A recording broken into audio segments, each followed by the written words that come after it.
Hey everybody, it's JJ. Welcome back to Geeky Dad's Reads. And tonight I am going to be sharing my review of Labyrinth of Evil by James Luceno. This book right here is the prequel to Star Wars Revenge of the Sith. It is one of those books I think really kind of explains a lot. Sometimes you read a book and you're just like, in Star Wars, and you're like, what does this have to do with the overall scope of things? But this book right here, I think, is very essential when it comes to understanding Anakin's journey to the dark side. This is the setup to the fall of Anakin Skywalker, and I think it's very, very important. This book fills in a lot of gaps. It fills in a lot of questions that you have after you, if you've only seen the movie. It's one of those books that just kind of it gets to you. You have General Grievous, obviously, and you have Count Dooku out there plotting and doing things, and of course Sidious is behind the scene as Palpatine, kind of manipulating so much.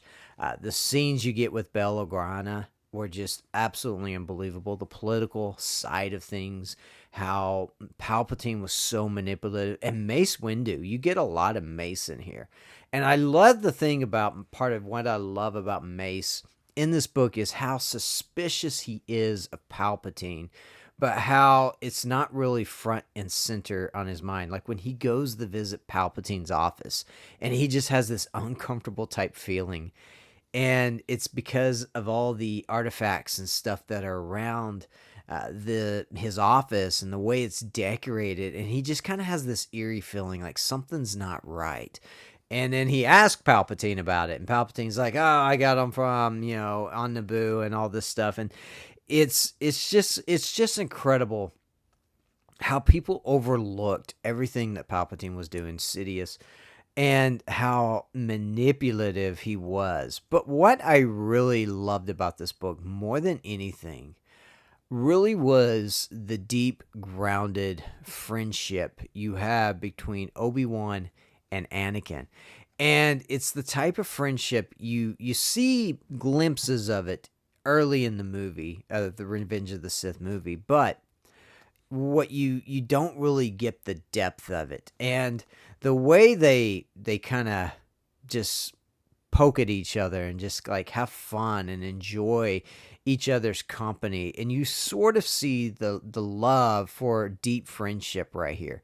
And I think that's really cool.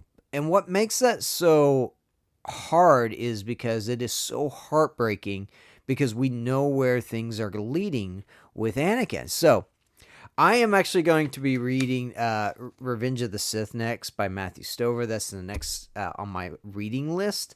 And then I'm going to read Rise of Darth Vader, or Vader, Rise of the Dark Lord, which is also by James Luceno.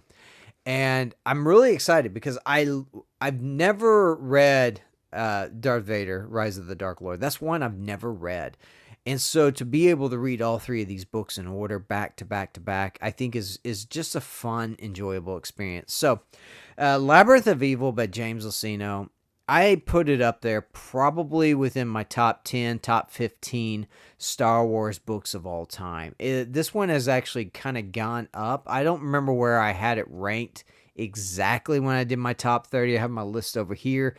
But I can tell you, after reading this and after completing this and understanding how exactly Palpatine ended up in Dooku and Grievous's hands, is it just fills in all that filler that you didn't get. This book right here has gone up. This has gone up in my ranking. It's definitely within my top 15, probably top 10 now. And I think if you've never read any Star Wars novels and all you're familiar with is the movies and the prequels, and you understand the story of Revenge of the Sith and Clone Wars, then picking this book up right here is a good place to start when getting into Star Wars Legends or Star Wars Expanded Universe. So, like I said, I put it up there. It's top 5 stars for me without question. This is one I definitely will go back and reread. This is my second time reading it. I read it when it came out. I remember that. And I remember quite a bit from this book, and that's what made this reread so exciting, was just, oh yeah, remembering those things. And so if you never read Star Wars, I highly recommend it. It's a great place to start. And like I said, I'm JJ. Thanks for stopping by. Don't forget to like, comment, subscribe, hit the little bell thingy, and I'll see you all in the next video. Later.